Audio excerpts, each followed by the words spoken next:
I did want to speak about something real quick because some of my fellow Jewish leftists have really been disappointing me. Because you're hanging on to this premise that Jews need their own theocratic ethno-state. No one gets a theocratic ethno-state. We live in a diverse, heterogeneous world where human beings have been moving across it all over the place for many, many tens of thousands of years. And I get why you think this, because we are fed this from birth and ritually reminded of it every year as part of our religion, that we have suffered so much and that we need a homeland. But it's just ahistorical to think that Jews have suffered in some unique and special way that makes them entitled to a theocratic ethno-state. Unfortunately, genocide is a dime a dozen in this world. Even looking at European history. Yeah, the Christians really put a target on the Jews' back for a good 1,700-ish years there, give or take. But as bad as Jews had it, Romani's had it worse, just about everywhere. So where's their theocratic ethno-state? Who are we going to kick off their land at gunpoint to give Romanis a homeland? Jews, at least we got to have shtetls. Sure, they were, targeted for massacres occasionally, but the Romanis weren't even allowed to sit down, let alone being held as chattel slaves in Romania for 500 years. And just look around the world. Look at Black people in the Americas. Look at indigenous people all over the planet. They've all been enslaved and genocided by Christo-fascist colonizers.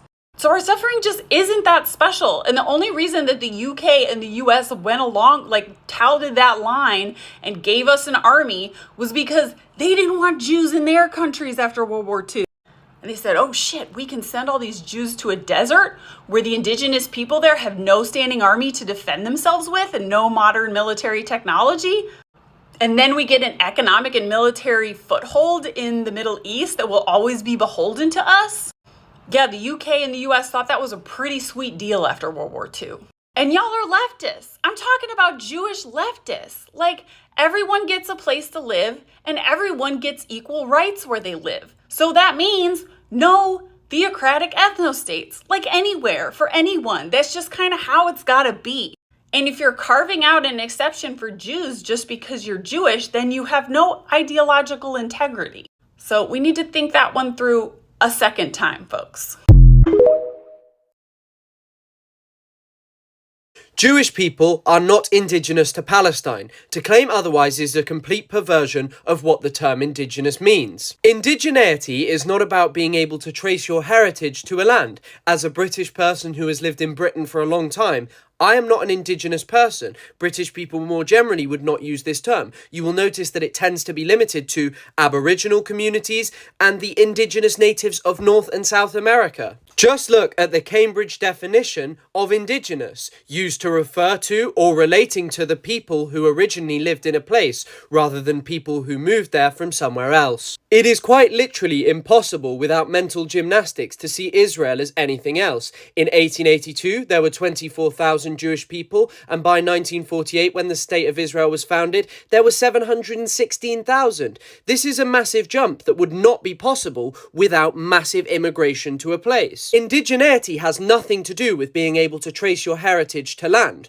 What creates it is the settler-colonial dynamic, that Jewish people from Europe moved to Palestine in order to create a new society and dispossess the Palestinian people who were the pre-existing population. The Balfour Declaration that was ratified in 1917 by the British declaring support for a Jewish homeland said that the support would never harm the indigenous communities that were existing there. However, the truth of the matter is that it was always known that this was going to harm the pre-existing Palestinian communities. The King Crane Commission, organised by America in August of 1919, advised a reconsideration of the Balfour Declaration and said that establishing a Jewish state cannot be accomplished without the gravest trespasses upon the civil and religious rights of existing non-Jewish communities in Palestine. The claim that all Jewish people are indigenous to Palestine is fantastical at best. It completely ignores what indigeneity actually is and relies on the fact that people have no understanding of the importance of settler colonialism. Moreover, even in the law of the State of Israel, it doesn't recognize this heritage as being the important part of of moving to Israel. The law of return states that it allows every Jewish person to immigrate to Israel and automatically become a citizen of the state. The law also applies to the children and grandchildren of Jews, as well as their spouses and the spouses of their children and grandchildren. Part of being indigenous, and the reason that other groups like the Native Americans work so closely with the Palestinians, is cultural resistance against a dominant oppressor. If you do not think that Israel is the dominant oppressor as a military superpower with nuclear arms, then you are just being disingenuous. I am not denying that Jewish people have heritage within the land and history, but this does not make them the indigenous group. Zionist propagandists know the power of the settler-colonial dynamic as an explanatory tool for understanding what is happening in Palestine. The settler-colonial dynamic is so powerful because it destroys the uniqueness of the idea of Israel. It makes it so that you cannot make these fantastical claims that somehow this heritage that Jewish people have gives them a special connection to the land. I must also remind you that the European settlers of America felt that God had given them the right to settle the land. This is often called manifest destiny, an ideology which is akin to Zionism. I don't think people know what settler colonialism looks like. Let me show you. This is a picture of Hebron, Palestine, or Khalil, Palestine. This was once the center of a thriving city. You can see here, there's a fence that extends all the way through. Settlers have come in, taken over the tops of Palestinian businesses, homes, and buildings, put up this fence, throw trash, hot water, and sewage on top of Palestinians trying to access and live their daily lives. This is state-sanctioned. Let me show you. What do I mean by state-sanctioned? The IDF literally sits on tops of these buildings and protects these settlers. We were visiting a building next door. There's a IDF soldier with an AK-47 watching us as we got this tour to see how bad the situation has gotten. And you can see that they have set up posts, and these are all over the city, all over the place, and they actually protect this illegal activity. This is a water tank from a Palestinian home in Khalil. And as you can see, there are bullet holes all throughout here. Okay? And these bullet holes have been put in by, you guessed it, Israeli settlers. Why? Because they're trying to dissuade Palestinians from living in their homes. And if they can shoot out their water supply, if they can make their lives so miserable, then they will, presumably, they're assuming that Palestinians would leave. This is a cemetery, a Palestinian cemetery. And as you can see, there's a fence that they've built all around it, a wall. You see? It's surrounded by settlers. It's completely surrounded by settlers now, and Palestinians have no access to mourn their dead. This wonderful Palestinian family welcomed us into their home so that we could see firsthand. This is from the inside of their stairwell, what it looks like. When going up the steps, this is what it looks like.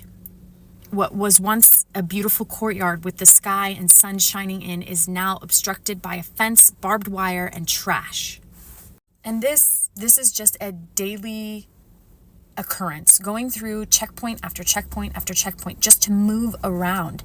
This is the checkpoint that you have to go through in order to go into a mosque, Masjid al-Ibrahimi in Khalil. So this is what we're up against. We are up against a colonial power that is actually not only taking over Palestinian homes, they've taken over our land. They've built massive settlements with hundreds of thousands of settlers, illegal settlers on these settlements, on top of Palestinian lands and homes. Palestinians still own the deeds to these lands. They still own the keys to the homes that were once there. This is what we're talking about. It's Palestinians trying to live their day-to-day lives against a nuclear power in the world. We cannot access water. We're not allowed to collect rainwater. We're not allowed to move from city to city. We're not allowed to eat. Like, our crops are sprayed with pesticides on the daily to prevent us from even harvesting our own food, accessing our own land. This is what we're up against. Please, please contact your representative. Call whoever you need to call. Protest. Do what you need to do, but we cannot stay silent. Do not stay silent in the face of the genocide of the people in Gaza. For those people wondering why I've been so loud about the Israel-Palestine thing, or for those people who want to know where I stand with it, let me tell you something. For the last 75 years, Israel has taken almost all of the Palestinian homelands. And they did this by a few means, primarily a lot of violence. We're talking murder, forceful relocation, controlling their resources, controlling their water, their food, running an apartheid regime. There's a reason why a lot of world leaders and a lot of world organizations has deemed Israel to run an apartheid regime against the Palestinian people. Because from the beginning, they've had their boot on their neck this entire time. And this is no different than what they did against indigenous nations here in the Americas when it comes to the arrival of colonizers. They came here, they took everything over, they forced indigenous nations off their indigenous homelands, they put them in reservations very similar to what we see and why they call the Gaza Strip the world's largest open-air prison in the world. There's a reason why there's a saying that goes that someone is off the reservation, because historically speaking, any native that left the reservation land was performing an illegal act and therefore was under punishment by the government. And in Palestine, you got a group of people who decided that they wanted to fight back. And you need to understand that this was done out of necessity for their right to exist. I'm not gonna lie, there's definitely people within, there's no such thing as a perfect victim, right? No such thing as a perfect victim. And there are things that certain people within this organization did that really wasn't that cool. But you take the actions of a select few and apply it to the whole is where the problem lies. Very similar to what we saw with indigenous nations and colonizers. And this may not be a direct parallel, but there are definitely instances where certain groups of indigenous people will fight back against the colonizers here in the Americas, and they use that as a means to justify eradicating all the people. It became less about these select few people who maybe went and burned down a village or something, or a white settlement, and it very quickly became not this particular group problem, it's the Indian problem. And historically, when you look back on it, that's what you see, the Indian problem. So it's not really, in terms of Palestine and Israel, it's not really a terrorist problem the way that they're treating it like a Palestinian problem. Take the actions of a few and apply it to the whole. And when you control the media, you control the governmental force that is above this land of which you occupy, you can spin that narrative any way that you want. It's propaganda. The same with indigenous nations when they relabeled us savages. It was dehumanizing so you can justify means of eradication. And in terms of Palestine and Israel, again, terrorist. And they've ran this propaganda for the last 75 years. Regardless of where you stand politically on one side or the other, at the end of the day, there is never a justification for genocide. And that's exactly what this is. This is an ethnic cleansing. This is a genocide that's being done to an entire group of people, not just a select few. So for those of you who have wondered what colonization looks like, this is exactly what it looks like. This is not to center indigenous history in the current events. This is about Palestine and Israel. This is why you see a lot of indigenous nations come to the support and stand in solidarity with Palestine. Now, I obviously don't speak for all Native people, but this is just a perspective, something to think about.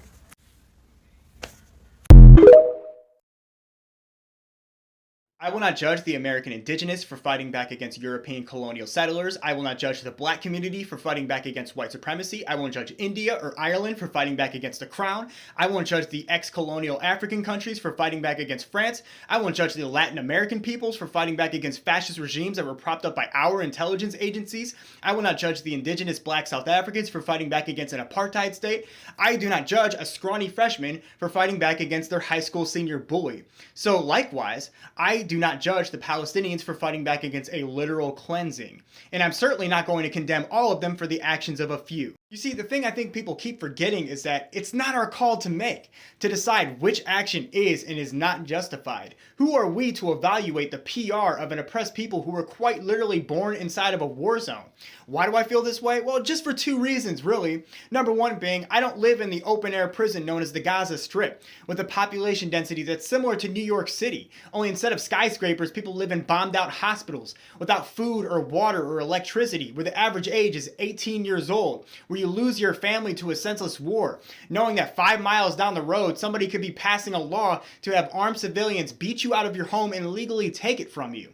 And number two being, well, I just have a brain that's a little bit larger than two neurons playing ping pong with each other. I can assess the timeline of events. I can see the asymmetry of the violence to know that if you condemn Palestine today, then all throughout history where these events repeat themselves, I would know exactly where you stood. I don't understand this weird internet LARP that people from the Western world like to do, where one side says, oh, that was a bad move, as if there's some fantastic military strategist that had any skin in the game, and the other side comparing them to animals or calling for Gaza to be reduced to rubble, where you're claiming to support peace from the same mouth that you're calling for an ethnic cleansing. I don't know why people losing their lives makes you so happy, but by all means, continue on with your cowardly charade, because all you're doing is showing the world your true colors and strengthening the support for the Palestinian people. Either support Israel or you support terrorism. Okay, so what is this? What is this if not terrorism? What is this? What is this, if not terrorism? What is illegally blockading people in what experts call the world's largest open-air prison, without water, food, medicine, and basic necessities like electricity?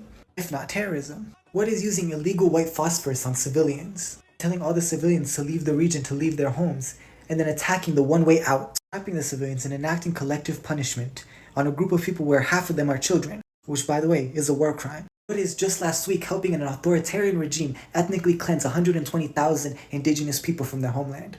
Those who support ethnic cleansing and terrorism are fill in the blank. What is ethnically cleansing 750,000 Palestinians from their homes, forcing them to live in an apartheid state where their human rights are denied daily, where they have no right to return to their homes? Foreigners who have never even stepped foot in the country can live there. It is one thing to stand with innocent civilians on both sides. No civilian deserves this. To stand with an illegal occupying colonialist regime, to stand with Israel, is to stand with terrorism. Deny a group of people their rights for so long, even when for decades they've been trying to peacefully resist.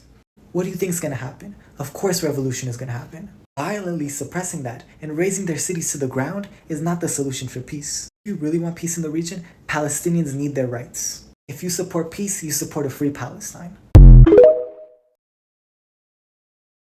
Oh, so you want to talk about the unaliving of women and children and the taking of hostages? No problem, Jonathan. We can talk about that. Let's start at 1948 when the Nakba happened. This is where Zionist militias forcefully removed 750,000 Palestinians, including my father, from their homes. And would you like to guess what happened to the people who refused to leave their ancestral homeland? Over 15,000 of them got unalived, including women and children. Check all of these massacres. If you don't believe me, you could look up this video of this Zionist soldier who literally admits to mowing down Palestinian children who surrendered and raping a 16-year-old girl, and he tells all of these stories while laughing. You see, that was a long time ago. Let's go to something more recent. Between 2008 and 2020, over 5,000 Palestinians were unalived, yes, including women and children. Add to that, another tens of thousands were permanently injured or maimed. And you want to talk about the taking of hostages? Absolutely no problem. We can do that too. As of today, the number of Palestinians behind Israeli bars is 5,200, including 33 women and 170 children. Oftentimes, these Palestinians are abducted in the middle of the night with absolutely no due process and kept there for years. Children are often interrogated without a parent or a lawyer and threatened with violence and rape.